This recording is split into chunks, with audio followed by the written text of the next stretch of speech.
নমস্কাৰ প্ৰাথমিক তথ্য ইউটিউব চেনেলত সকলোকে স্বাগতম জনাইছোঁ। LPUP ৫৫৫০টা পদৰ ক্ষেত্ৰত নতুন এখন আপডেট আহিছে আৰু সেইখন আপডেট কি আহক আমি বিতংকে জানো। LPUP ৰিক্ৰুটমেণ্টত যি ৫৫০০ পোষ্টৰ ক্ষেত্ৰত ছেকেণ্ড প্ৰভিজনেল মেৰিট লিষ্ট এতিয়ালৈকে কিয় অহা নাই আৰু কাট অফ কমিব নে নাই আৰু কমিলে কেনেকৈ কমিব আৰু কিয় ৰিজনটো কি সেইটোৰ বিষয়ে আমি আলোচনা কৰি আহোঁ। প্ৰথমতে কথা হ'ল ফাৰ্ষ্ট প্ৰভিজনেল মেৰিট লিষ্ট অহাৰ পিছৰ পৰা কাট অফ অলপ হাই আছে আৰু বহুতে কি হৈছে 3টা ডিষ্ট্ৰিক্টত চিলেক্ট হৈছে, প্লাছ 3টা ডিষ্ট্ৰিক্টত চিলেক্ট হোৱাৰ পিছত তেওঁলোকে প্ৰেফাৰেঞ্চৰ কাৰণে আহিছে LP আৰু UPৰ ক্ষেত্ৰত। এতিয়া ধৰক কোনোবা এজনে LP আৰু UP দুয়োটাতে চিলেক্ট হৈছে, তো চিলেকশ্যন প্ৰচেছটো গ'ল। এই চিলেকশ্যন প্ৰচেছটোৰ ক্ষেত্ৰত ধৰক কোনোবাই LPত যাব খোজে বা UPত যাব খোজে, তো LP বা UP বুলি যিকোনো ধৰক UP চিলেক্ট কৰিলে। ইয়াৰ পিছত আহিলে এইটো যেতিয়া চিলেক্ট কৰাৰ পিছতে উইড্ৰল ছিষ্টেম দিলে। উইড্ৰল অপশ্যন দিয়াৰ পিছত কি হ'ল, এই দুটা ৰিজন আছে কাট অফ কমাৰ। তো এতিয়া ছেকেণ্ড প্ৰভিজনেল মেৰিট লিষ্ট প্ৰকাশ পাব নে ডাইৰেক্ট ফাইনেল মেৰিট লিষ্ট প্ৰকাশ পাব। ইয়াৰ আগতে আৰু এটা কাম আহি গৈছে, কি এতিয়া নতুনকৈ দিছে NISৰ বিগ আপডেট এখন। তাত কি কৰিব দিছে যে যিসকল কেণ্ডিডেটে এপ্লাই কৰিছে সেইসকল অল কেণ্ডিডেটৰ ইয়াতে ভৰাব লাগিব দুটা বস্তু। এটা বস্তু হ'ল তেওঁলোকৰ ইউডাইচ আৰু তেওঁলোকৰ স্কুল নেম। তেওঁলোকৰ কি কৰিব লাগিব, এই দুটা বস্তু তেওঁলোকৰ এতিয়া ভৰাব লাগিব। আৰু লগতে এটা কথা কি কেতিয়া ভৰাব লাগিব, যেতিয়া 2017ত তেওঁলোকে যেতিয়া কাম কৰি আছিলে সেইখন স্কুলৰ ভৰাব লাগিব।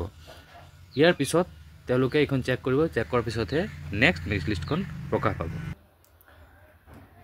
ইয়াতে আপোনালোকে অনাৰেবল হাইকোৰ্টৰ পৰা যি কেছৰ কথাটো আৰু ৰায়দানৰ ক্ষেত্ৰত আপোনালোকে ভিডিঅ'টো চাইছে, ভিডিঅ'টো যি চোৱা নাই আমাৰ চেনেলত আছে, আপোনালোকে চাই ল'ব পাৰিব।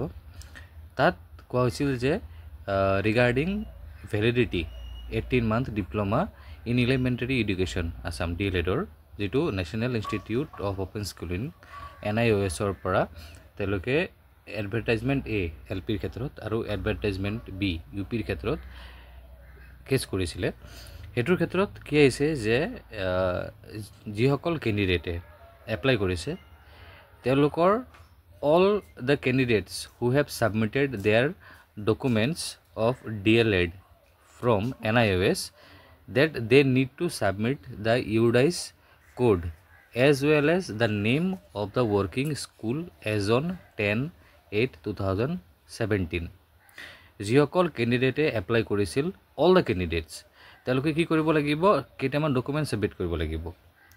এইকেইটা ডকুমেণ্ট কি, তেওঁলোকে ছাবমিট কৰিব লাগিব 2017 চনৰ আগষ্ট মাহৰ 10 তাৰিখ 2017 চনত কাম কৰি থকা ৱৰ্কিং স্কুলৰ ইউডাইচ কোডখন দিব লাগিব। আৰু সেইখন দিয়াৰ প্ৰচেছটো কেনেকৈ সেইটো আমি আলোচনা কৰিম। সেইটো কেতিয়া দিব লাগিব, বেছি সময় নাই, ছাবমিট কৰাৰ সময় midnight 25/9/2025 পৰা মানে ছেপ্টেম্বৰ 25 তাৰিখৰ পৰা 26 তাৰিখলৈকে আছে। আৰু উইদাউট ফেইল এইটো দিব কৈছে UDISE code as well as the name of the working school. UDISE code আৰু স্কুলৰ নাম ভৰাব দিছে। কেনেকৈ ভৰাব আহক এবাৰ চাই লওঁ। প্ৰথমে আপোনালোকে ডিৰ যি অফিচিয়েল ৱেবছাইট তাত যাব, diassam.gov.in। তাত গৈ আপোনালোকে স্ক্ৰল ডাউন কৰিলে ৰিক্ৰুইটমেণ্ট অপশ্যন পাব, তাত ক্লিক কৰিব। ক্লিক কৰাৰ পিছত এইখন পেজ খোল খাই আহিব।